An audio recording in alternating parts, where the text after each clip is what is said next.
सत्यार्थ प्रकाश पढ़ो तुम जिसमें भरा अमूल्य ज्ञान।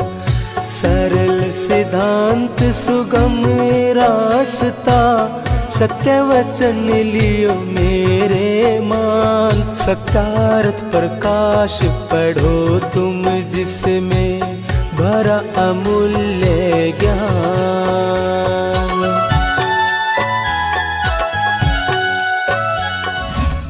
प्यारे बहन भाई हो, सत्यार्थ प्रकाश चैनल में आपका स्वागत है। जैसा कि आपको विदित है कि आजकल एक बहुत जो विषय है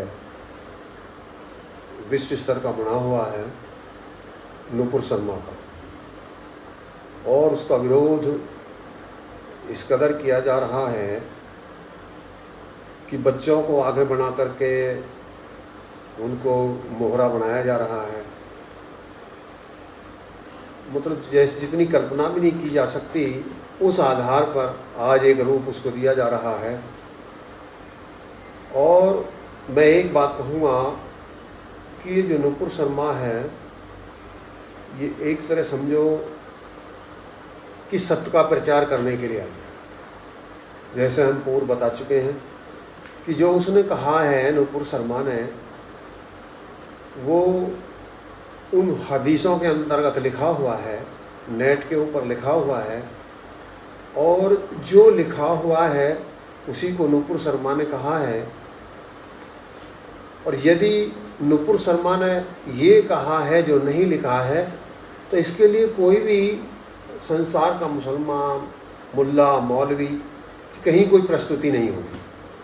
बस ये प्रस्तुति होती है कि जिसने हमारे रसूल का अपमान किया है, जिसने हमारे रसूल की बेइज्जती की है, उसके ऊपर टिप्पणी की है, उनको मार दीजिए, काट दीजिए, उसकी जीभ काट दीजिए। मतलब एक होड़ भी लगी हुई है, बलात्कार कर दीजिए। मतलब जितनी भी अभद्रता, जितनी भी अमानवीयता, जितनी मूर्खता हो सकती है उतनी सब इस विषय को लेकर के की जा रही है।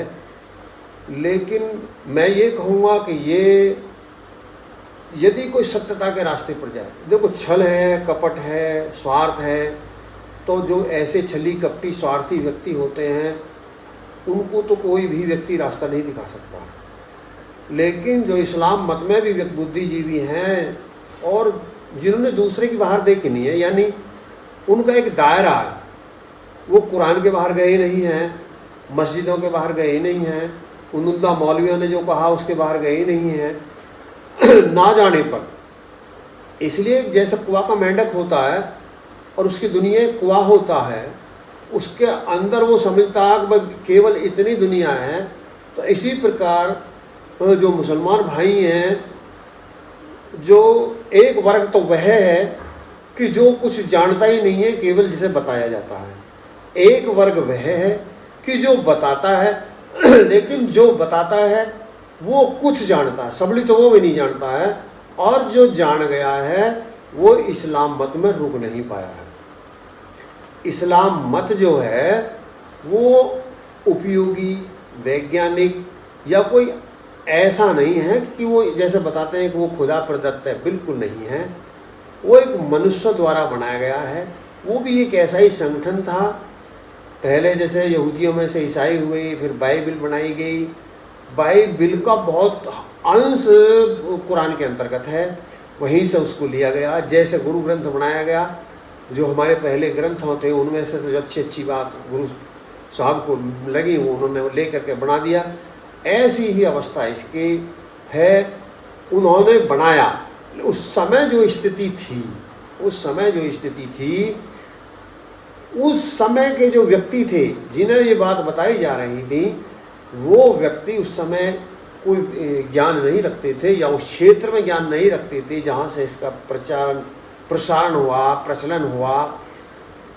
लेकिन आज की स्थिति में जब सब इतने पढ़े लिखे हो गए हैं और इतने शिक्षित हैं, और फिर भी ऐसी विद्याहीन, वेद विरुद्ध से मतलब ज्ञान विरुद्ध, तर्क विरुद्ध, व्यवहार विरुद्ध, और जैसा संभव हो ही नहीं सकता उन बातों को आज भी इस्लाम मत में माना जा रहा है। जैसे कि क्या लॉजिक है कि भैया ये सुन्नत कराई जाती है धर्म के नाम पर, अंग भंग किया जाता है, क्यों?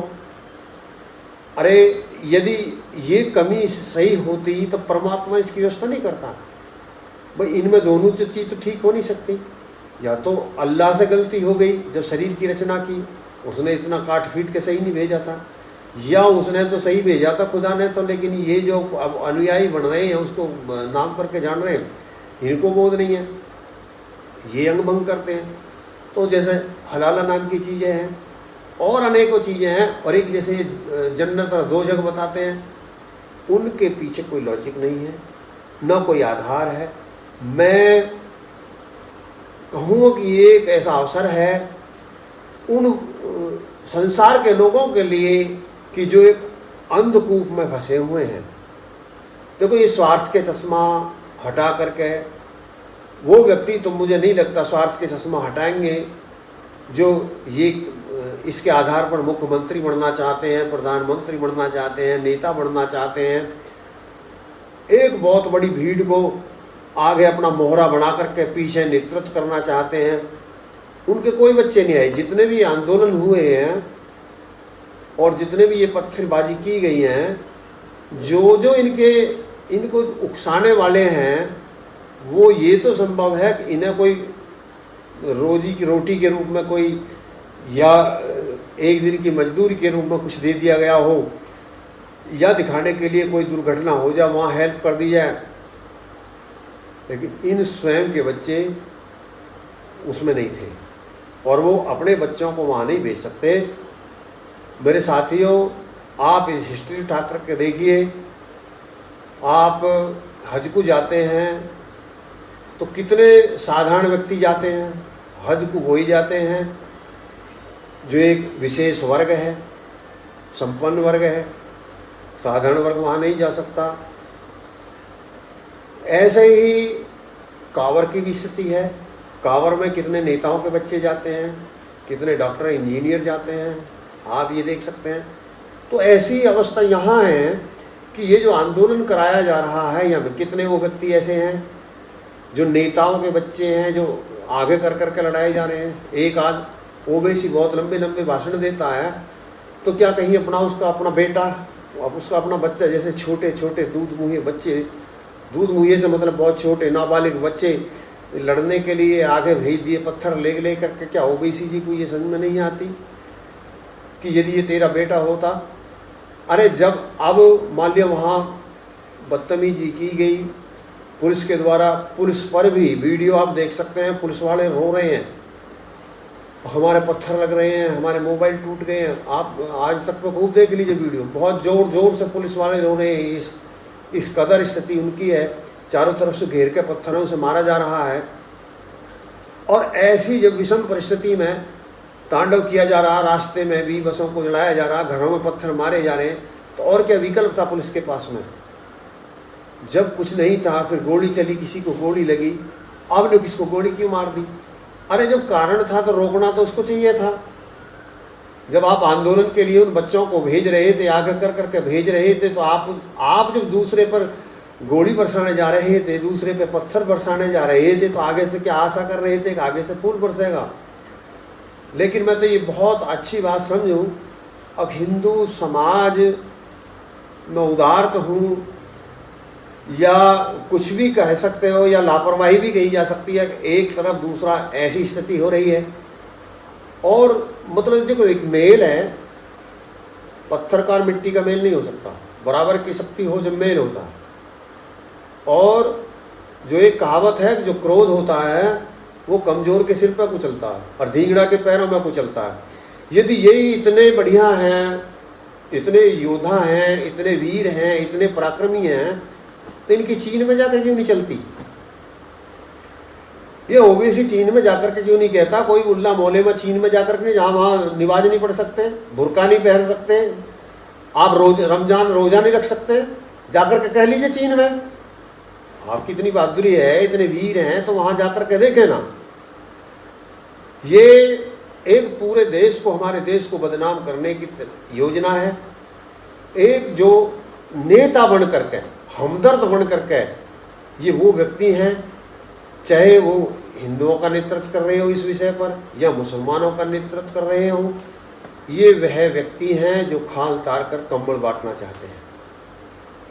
मेरे साथियों, इस स्थिति में जो व्यक्ति नुपुर शर्मा के लिए ये कह रहे हैं हम सिर काट देंगे, हम बलात्कार कर देंगे, हम जीव काट देंगे, यदि कोई ऐसा करेगा तो आर्य समाज नुपुर शर्मा के साथ है और किसी भी हद तक जाने के लिए तैयार है। हम जगह जगह हम ये ज्ञापन दे करके भी, मीडिया में भी, सरकार में भी, शासन से भी, प्रशासन से भी, संयुक्त राष्ट्र से भी हम ये कह चुके हैं, हम और ये कह भी रहे हैं कि हम न्याय को मानने वाले हैं, न्याय को मानने वाले हैं, संविधान को मानने वाले हैं, कानून को मानने वाले हैं। कानून जो सिस्टम कर रहा है, कानून जो व्यवस्था दे रहा है, कानून के मुताबिक जो उचित है वो कानून करेगा। जब जहाँ स्थिति ऐसी आती है, इन मुल्ला और आदि जो उलेमा आदि हैं कि जब इनको लगता है कि हमारे पक्ष में बात नहीं जा रही है कानून की, तो उस समय कानून को, सुप्रीम कोर्ट को चैलेंज कर देते हैं। फिर ये अपने नियम लागू करते हैं कि हम अपनी शरीयत से ये काम करेंगे। लेकिन जहाँ ये घिरते हैं, फिर वहाँ क्या कहते हैं, हमको कानून की मदद चाहिए, यानी दोहरी नीति है। और मैं इस विषय पर सरकार से भी एक अपील करना चाहूँगा और सब बुद्धिजीवियों से मैं अपील करना चाहूँगा, चाहे वो मुसलमानों के अंदर हैं या सिखों के अंदर हैं या ईसाइयों के अंदर, किसी के भी अंदर हैं, उनको आगे आना चाहिए और विषय पे विचार करना चाहिए कि एक तो ये बड़ी गलत धारणा है कि देखो जी काहे की आस्था को ठेस पहुंचा दिया। अरे आस्था किसी की ठेस नहीं पहुंचता। जो हमने मान्यता बनाई हुई है, हमने किसी के प्रति मान्यता बनाई हुई हो, वो चाहे वो राम के प्रति हैं, कृष्ण के प्रति हैं, या वो हनुमान के प्रति हैं, मोहम्मद के प्रति हैं, या वो ईसा मसीह के प्रति हैं, किसी गुरु के प्रति हैं, हमको उन पर विचार करना चाहिए। जब रोज़ हम वो कुछ उस समय की स्थिति ऐसी हो सकती हैं कि जब उनके निर्णय लिए गए हों, या वो निर्णय को जरूरी नहीं कोई सही हुए, कोई निर्णय वो सही हो। कुल मिला के मैं इस वीडियो के माध्यम से ये एक दुनिया को एक बात कह देना चाहता हूँ, शासन को, प्रशासन को, संयुक्त राष्ट्र को, विश्व के उन जो बुद्धिजीवी मुसलमान हैं, कि जो कुरान है उसके आधार पर यहाँ दुनिया में तो व्यवस्था, आतंक किया जा सकता है, राज किया जा सकता है, उसके आधार पर दुनिया को परेशान किया जा सकता है, लेकिन इसी जन्म तक है। ये कोई सिद्धांत नहीं है, ये कोई धर्म नहीं है, इसके आधार पर कोई संसार का सिद्धांत नहीं है। यदि कोई भी दुनिया का कोई भी मुसलमान, कोई भी मौलवी, कोई भी उलेमा, कोई कहीं का भी हो, यदि वो ये सिद्ध कर दे, इसकी वैज्ञानिकता सिद्ध कर दे, इसकी उपयोगिता सिद्ध कर दे, ये बिल्कुल विरोधाभास उसके अंदर है। ये सब यदि आप इसकी विशेषता, इसकी खासियत, अनुपयोगिता यदि आप देखना चाहते हैं तो सत्यार्थ प्रकाश का 14वां समोल्लास आप देख सकते हैं। विद प्रमाण के महर्षि सिद्धांत ने 14वें समोल्लास में बातें कही हैं।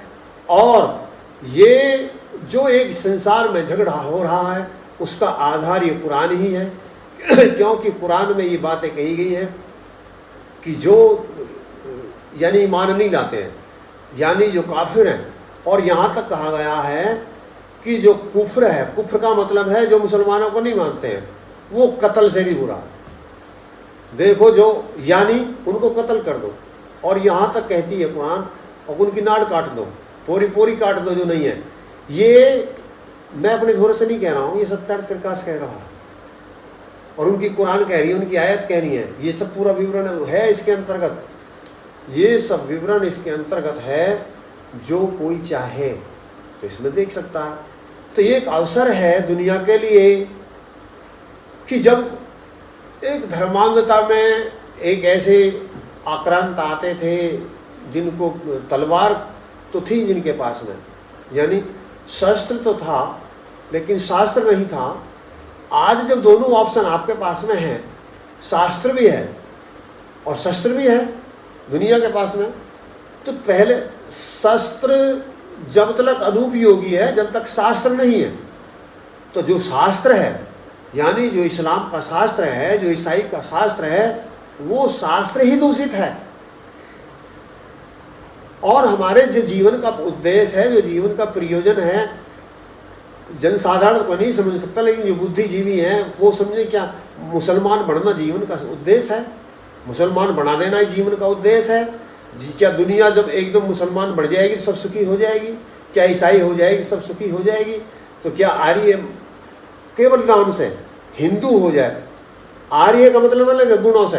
हाँ, यदि सब आर्य हो जाए तो संसार सुखी हो सकता है। आर्य का मतलब क्या है? सब बुरे कर्म छोड़ दें, अच्छे अच्छे कर्म करें, कोई किसी तरह की कोई भी गलत ना कर्म करने वाला आर्य है। यदि ये सब हो जाए तो संसार में सुख हो सकता है। लेकिन सब मुसलमान हो जाए, सुख हो जाए, नहीं हो सकता। तो मेरा सभी संसार के लोगों से इस वीडियो के माध्यम से ये मेरा प्रयोजन है, ये मेरा अनुरोध है, ये मेरी प्रार्थना है कि मैं ये विश्व स्तर की बात कर रहा हूँ। जनसाधारण में तो ये सामर्थ्य नहीं है।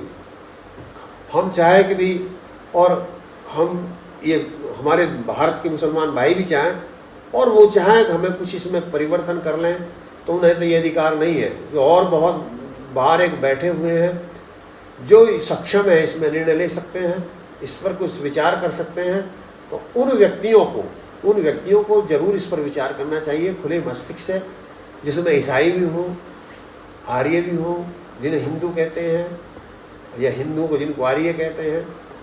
और ये मैं बात जरूर कहूँगा कि जो आज आर्य के नाम से जाने जाते हैं, आर्य समाज के नाम से जाने जाते हैं, ये संसार को सत्य केवल वो दिखा सकते हैं, इससे अलग कोई सत्य का बोध ही नहीं है। और ये भी क्यों दिखा सकते हैं कि क्योंकि इनको वेद का ज्ञान है, और वेद ईश्वरीय धर्म है, वेद ईश्वरीय ज्ञान है। इसलिए इसके माध्यम से आर्य समाज संसार को वो रास्ता दिखाने में सक्षम है। यदि संसार देखना चाहे तो अब जगाया तो उसको जा सकता है, जो सो रहा हो और जो दड़ मार रहा हो तो उसको कैसे जगाया जा सकता है। तो यही इस संसार की है। मैं इस विषय पर इस समय ये अनुरोध करना चाहूँगा कि जो व्यक्ति इस संप्रदाय के आधार पर, इस रिलीजन के आधार पर आतंक मचाना चाहते हैं, एक दूसरे को दुखी देखना चाहते हैं, एक दूसरे को कष्ट देना चाहते हैं, ये सब अंधेरे में है। हम जो किसी दूसरे को जो कुछ चीज़ देते हैं वही लौट करके हमारे पास आती है। इन झगड़ों में अब जिन बच्चे मारे गए, जिनको गोली लग गई, अब उन्हें आप कुछ भी दे सकते हैं, सांत्वना दे सकते हैं, और उन्हें और दूसरे व्यक्ति ने बलिदान करने के लिए उन्हें शहीद बता सकते हैं, ये सब तो कर सकते हैं। लेकिन जिनके बच्चे चले गए, क्या उन्हें आप बच्चे दे सकते हैं? नहीं दे सकते। तो इसके जिम्मेवार वो हैं जिन व्यक्तियों ने उनको बहला कर, फुसला करके उनके हाथों में पत्थर थमा दिए धर्म के नाम पर, संप्रदाय के नाम पर, और उनको मरने के लिए आगे छोड़ दिया। मैं सरकार से भी एक अनुरोध करूँगा कि यदि संभव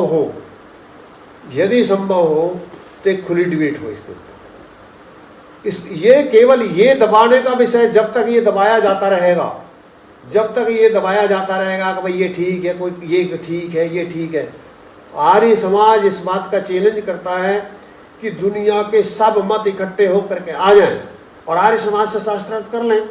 अब जब जो सिद्ध हो जाए, भाई अखाड़ा है, जैसे कुश्ती पहलवानी की लड़ी जाती है, ऐसी बुद्धि की भी कुश्ती लड़ी जाती है। देखो, ये जितने भी आपके यान बने हैं, ये पहलवानी से, तलवार से नहीं बने हैं। आपका हवाई जहाज क्या तलवार से बना लिया? आपने जितने भी आज आविष्कार हो रहे हैं चिकित्सा के क्षेत्र में, या ऐश्वर्य के क्षेत्र में, साधन के क्षेत्र में, संसाधन के क्षेत्र में, तो ये क्या सब तलवार से बनाए गए हैं? बुद्धि से बनाए गए हैं सब। और जब ये सब बुद्धि से बनाए गए तो ये रास्ते भी इसके लिए बुद्धि से बनाए जाएंगे। और ये जो रास्ते बना चुके गए हैं, धर्म के नाम पर बनाए गए रास्ते हैं, ये बुद्धि से बनाए गए रास्ते नहीं है। जैसे भागवत जी ने भी कहा कि जो हिंदू हैं ये मुसलमानों के बिना अधूरे सही हैं, क्योंकि जब तक यहाँ मुसलमान नहीं आए थे हिंदू थे ही नहीं। उन्होंने उनको हिंदू कहा, वो तो पूरक है, वो नहीं होते तो वो भी नहीं होते, वो ये तो वो भी हो गए। जो एक यानी जो मोहम्मद हजरत है पर उस विश्वास लाते हैं वो मुसलमान है, जो नहीं लाते हैं वो हिंदू हैं। और यदि नालाना वाले ना रहेंगे तो हिंदू ना रहेंगे, वो तो आर्य हो जाएंगे। तो ये मेरे साथियों, मैं आप सबसे भी अनुरोध करूंगा कि आप ये सत्यता जानने के लिए सत्यार्थ प्रकाश का 14वां समोल्लास पढ़ लीजिए। और ये केवल मैं उन्हीं व्यक्तियों से अपील नहीं कर रहा हूँ, मैं हिंदुओं से भी कर रहा हूँ, मुसलमानों से भी कर रहा हूँ, सब बुद्धिजीवियों से कर रहा हूँ। अब आप जब पढ़ेंगे, आप किसी चीज़ को, यदि कुरान को पढ़ना चाहते हैं और यदि आप 14वां समोल्लास भूमिका नहीं पढ़ते हैं, 14वें समोल्लास को पढ़िए, फिर कुरान को पढ़िए, फिर कुरान पढ़ने का अलग तरीका होगा, वो बात बहुत अच्छी तरह समझ में आएंगी। आप पुराणों को पढ़ना चाहते हैं तो उसको पढ़िए, सत्यार्थ प्रकाश को। जब आपको पता लगे हमारा देश, ये मानव जाति धर्म के नाम पर किस तरह ठगी गई, किस तरह छली गई, कहीं स्वर्ग में भेजने के नाम पर, कहीं पर जन्नत में भेजने के नाम पर, कहीं किसी के नाम पर, जन कितने प्रपंच यहाँ पर मचाए गए हैं। और उन प्रपंचों के आधार पर ये पूरी मानव जाति दुखी और त्रस्त है। जो ये तरीका अपनाए हुए है मानव जाति, ये वहाँ नहीं जाता, सुख की तरफ नहीं जाता, सत्य की तरफ नहीं जाता, असत्य की तरफ जाता है। ये धर्म नहीं है, ना मुसलमान धर्म है, ना सिख धर्म है, ना ईसाई धर्म है, ना यहूदी धर्म है। धर्म है तो केवल वैदिक धर्म है। क्योंकि इन धर्मों की परिभाषा क्या है कि जो मुसलमान है तो धर्मात्मा है, नहीं है तो धर्मी नहीं है। जबकि धर्म की परिभाषा ये नहीं है, सब मुसलमान धर्मात्मा नहीं है, सब मुसलमान अधर्मी नहीं है, सब हिंदू धर्मात्मा नहीं है, सब धर्मी हिंदू अधर्मी नहीं है। लेकिन वेद के मुताबिक धर्मी वही है जो अच्छे कर्म करता है। जब उस अच्छे कर्म करेगा तो धर्मात्मा, यदि बुरे कर्म करता है तो धर्मात्मा नहीं है।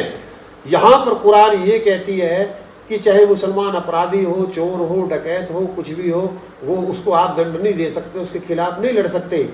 लेकिन वेद ये कहता है कि तुम्हारी यदि अपराधी है तो चाहे माँ है, पिता है, गुरु है, अतिथि है, कोई भी है, आप सबको दंड दे दिए जितना बड़ा अपराध है। यानी दंड के ऊपर कोई भी नहीं है, अपराध करने का अधिकार किसी को नहीं है। लेकिन कुरान क्या कहती है कि जो भी मुसलमान है उसको आप, उनके लिए दोजख नहीं बनाई गई है, दोजख काफिरों के लिए बनाई गई है, उनको उसमें डाला जाएगा। और वो जो दोजख का और जो जन्नत का सिस्टम है वो भी कोई भी बुद्धिमान उन बातों को नहीं मान सकता। लेकिन जिन व्यक्तियों को बिल्कुल ज्ञान नहीं है, थोड़ा भी बोध नहीं है, उनको जन्नत के नाम पर बहका लिया जाता है। और उस जन्नत के नाम पर बहका कर ये आतंक किया जाता है कि जो उस खुदा के रास्ते में मारे जाते हैं उसको उस जन्नत में परमात्मा खुदा जन्नत में भेजेगा। और वहाँ बड़ी बड़ी हूरें मिलेंगी, वहाँ बड़े बड़े गुलमे मिलेंगे। ऐसी वहाँ दूध की नदियाँ बहती हैं, शराब की नदियाँ बहती हैं, शहद की नदियाँ बहती हैं। कोरी कल्पना है, कोरी कल्पना है।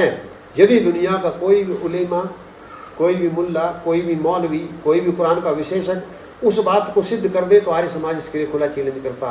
कहीं भी कोई डिबेट कर ले इस विषय में, जगह जगह वो डिबेट करते हैं, वो जो व्यक्ति जानते नहीं है उस विषय में, और ऐसे व्यक्ति करते हैं और एक दूसरे की निंदा करते हैं। सत्यता मैं ये कहूँगा कि विचार करना चाहिए। जो कमी मुसलमानों के अंतर्गत पाई जाती है उनको छोड़ देना चाहिए। एक खुली डिबेट हो, एक धर्म सम्मेलन हो और उसमें सब बुद्धिजीवियों को बुलाया जाए, चाहे 2 दिन लगे, 10 दिन लगे, हर विषय पर डिस्कस हो, उन सब की वीडियो बनाई जाए और जो बात सही सिद्ध हो जाए।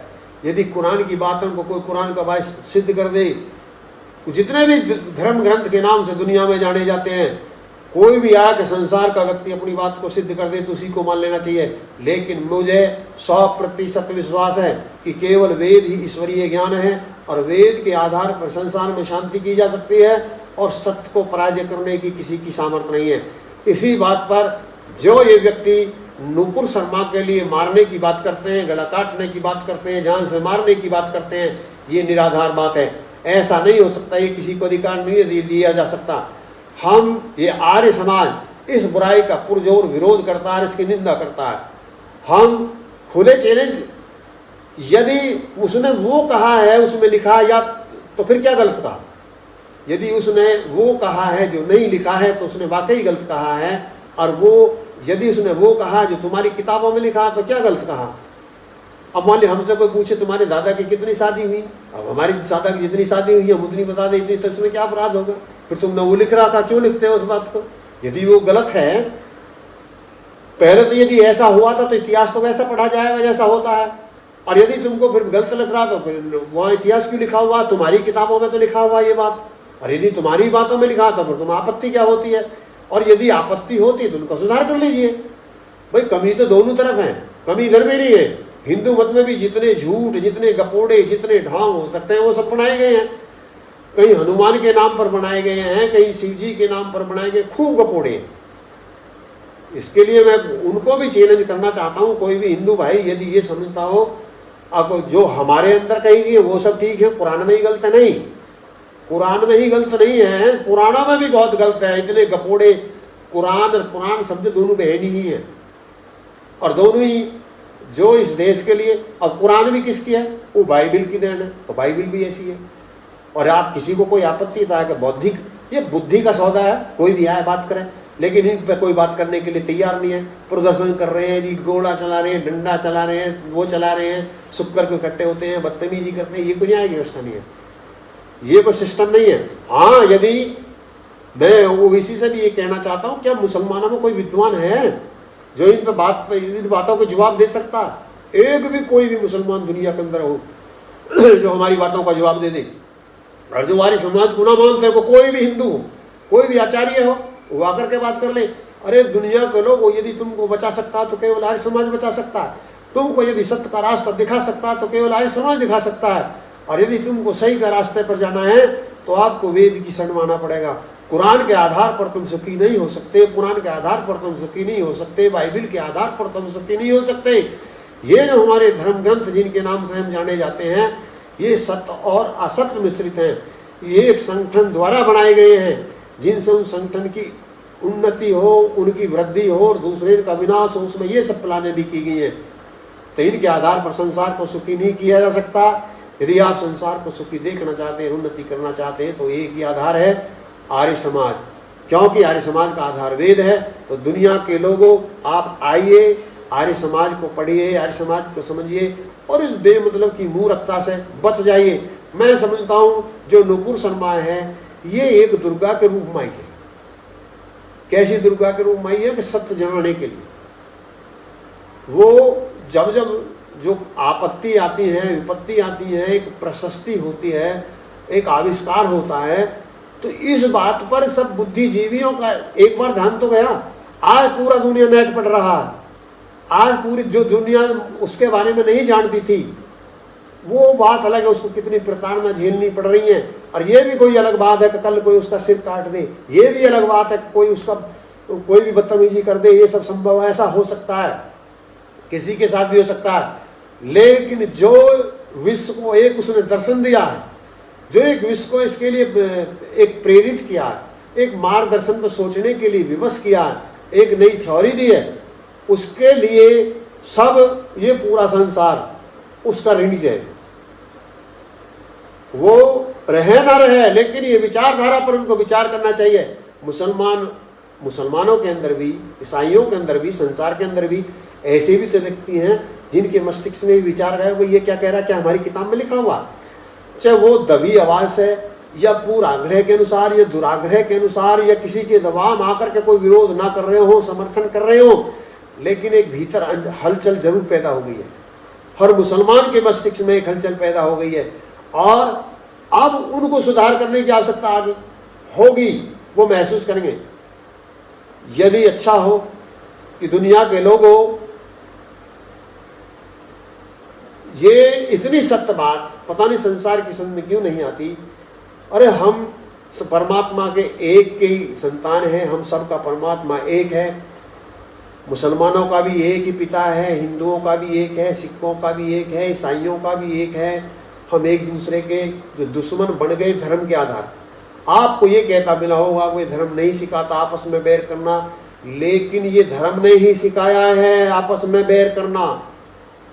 धर्म की वजह से ही हम लड़ रहे हैं, जाति की वजह से ही हम लड़ रहे हैं। तो मेरा इस दुनिया के लोगों आपसे एक अनुरोध है कि आप इस बुराई है, ये बुराई है, ये बुराई है, सत्य समझिए। जब तक सत्य का ज्ञान नहीं होगा, जब तक तब हिंदू के नाम पर लड़ते रहोगे, मुसलमानों के नाम पर लड़ते रहोगे, सिखों के नाम पर लड़ते रहोगे। और जब धर्म का बोध हो जाएगा, ज्ञान का बोध हो जाएगा, तो इन बेकारी चीज़ों को आप छोड़ देंगे और उसके ज्ञान करने के लिए एक ही तरीका है, वो है वेद का पठन पाठन हो, आर्य समाज का प्रचार प्रसार हो। केवल एक आर्य समाज ऐसा है जो संसार का कल्याण करना, जिसका उद्देश्य और सामर्थ्य है, और किसी के पास में ऐसी शक्ति और सामर्थ्य नहीं है जो विश्व का कल्याण कर सके। फिर मैं दुनिया के लोगों से फिर बार बार मैं यही अपील करना चाहता हूँ, और दुनिया के लोगों इस मूर्खता की, इस अज्ञानता की अग्नि में मत जलिए।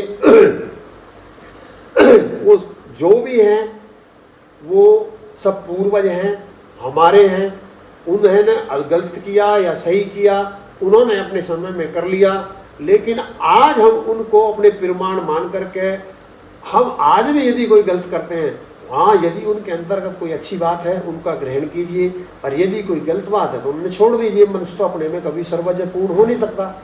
हमसे भी गलती होती है, आपसे भी गलती होती है, जो आया था उनसे भी गलती हुई थी, जो आएंगे उनसे भी गलती होंगी। तो यदि कुछ ऐसा लगता है कि भाई उस समय ज्ञान नहीं था, विज्ञान का ज्ञान नहीं था, जैसे कुरान के अंदर है कि सूर्य जो पूरब से आता है, तो क्या कोई दुनिया का मुसलमान इस बात को मानता है? कुरान तो इस बात को मानती है कि सूरज पूरब से आता है, और वो एक कीचड़ के तालाब में डुबा दिया जाता है, तो वो कीचड़ का तालाब कौन सा मुसलमान मानता है इस बात को? अरे जो अब मान लो उस समय आप लड़कियों को, अपनी बेटियों को, अपनी बच्चियों को सुन्नत के नाम पर क्या दंड देते हो और दुख देते हो, और आप स्वयं करते हो, तो ये क्या विचारने विषय नहीं है? अरे जब यहाँ दुनिया में 1400 साल से पहले मुसलमान नहीं थे, तो जब क्या सुन्नत होती थी? जब यहाँ ईसाई नहीं थे, जब ईसाई से पहले क्या सुन्नत होती थी? अरे यदि आपने कोई गलत रीति अपना ली है, क्या हलाला नाम से है या कुछ भी, कितने हैं जो आपने ऐसी कुरीति हैं, उनको समाज को खुले पर विचार करना चाहिए, और उन व्यक्तियों को विचार करना चाहिए जो धार्मिक व्यक्ति हों। उन व्यक्तियों को विचार करना, जिनको, उन व्यक्तियों को विचार नहीं करना चाहिए जो अपनी वासना की अग्नि को शांत करने के लिए इन नियमों को लागू करना चाहते हैं। जैसे यदि वो इस बात का समर्थन ना करें कि मोहम्मद हजरत का अनेक पत्नी थी, तो हमारी भी अनेक पत्नी नहीं हो पाएंगी। और तुम्हारा अनेक पत्नी होने का अधिकार क्या? अरे एक पति और एक पत्नी होना चाहिए। तुमने जो, तुम्हारे घर में स्त्रियों की जेल है, सजा है, एक होती है फिर दूसरी ले आते हो, दूसरी होती है तीसरी ले आते हो, तीसरी परेशान चौथी ले आते हो। ये तुम्हारी स्थिति है, तुम्हें अधिकार है। 10-10, 11-11, 12-12 साल की लड़की की, तुम 11 साल की, 9 साल की लड़की को तुम शादी कर देना चाहते हो। बताओ, 9 साल की नाबालिग नहीं होती क्या? संतान करने योग्य होती है, लेकिन तुम उनसे शादी कर लेते हो। तो उन बुद्धिजीवी को सोचना चाहिए, विचार करना चाहिए, कोई कमी है तो उसको निकाल देना चाहिए। और अभी जो ये कह रहे हैं जिसको फांसी लगाइए, फांसी लगाइए, मैं इस बात के लिए कहता हूं कि दुनिया का कोई भी मुसलमान आकर के शास्त्रार्थ करे, और यदि कुरान की बातों को सही सिद्ध कर दे और मोहम्मद हजरत की मान्यताओं को सही सिद्ध कर दे, शास्त्रार्थ के माध्यम से, सत्यता के माध्यम से, युक्ति के आधार पर, विचार के आधार पर, ये डंडा के आधार पर नहीं, ये तो कि मुंह पर लगाम लगानी है, किसी को बोलना नहीं देना। हाँ, यदि किसी के पास में बौद्धिक स्तर है, कुछ सोच है, कोई विचार है, कोई स्वाध्याय है, कुछ जानता है, तो वो आकर के शास्त्रार्थ कर ले। और यदि कोई इसको ये सिद्ध कर दे, कुरान की बातों को सही सिद्ध कर दे, तो मुझे मृत्यु दंड दे देना। यदि कोई सही सिद्ध कर दे, नहीं तो दुनिया के लोगों सत्य को समझिए। आप जब ही संसार में सुखी हो सकते हैं, ये केवल वो उस समय तलवार के बल पर चलाएगी ये राजनीति, तलवार के बल पर चलाया गया मजहब आज उपयोगी नहीं है। आपको विचार करना चाहिए, संसार के लोगों आपको विचार करना चाहिए। कुछ बहुत ही कम व्यक्ति हुए, सब नहीं तो कन्वर्ट हैं, परिवर्तित हैं। उस समय वो नहीं चाहते थे कि हम मुसलमान बने, ज़बरदस्ती बनाए गए थे। आज भी बहुत ऐसे हैं जो मान्यताओं को नहीं मानते हैं लेकिन विवश हैं। तो जो संसार, फिर मैं वही कहूँगा कि ये संयुक्त राष्ट्र को इसमें पहल करनी चाहिए। और मैं ये चैलेंज करता हूँ, मैं ये अपील करता हूँ, मैं आशा करता हूँ कि जो बुद्धिजीवी वर्ग है कहीं भी हो, मैं सबकी मान्यता जो है धर्म के नाम पर, उनसे सहमत नहीं हूँ। केवल वेद की मान्यताओं से सहमत हूँ, चाहे वो गुरु ग्रंथ की हो, चाहे वो बाइबल की हो, चाहे वो कुरान की हो, चाहे वो पुराणों की हो। वे मान्यता मनुष्य जाति को संसार की उन्नति की तरफ नहीं ले जा सकती। वो उसको केवल हिंदू बना सकती हैं, मुसलमान बना सकती हैं, सिख बना सकती हैं, ईसाई बना सकती हैं, मानव नहीं बना सकती।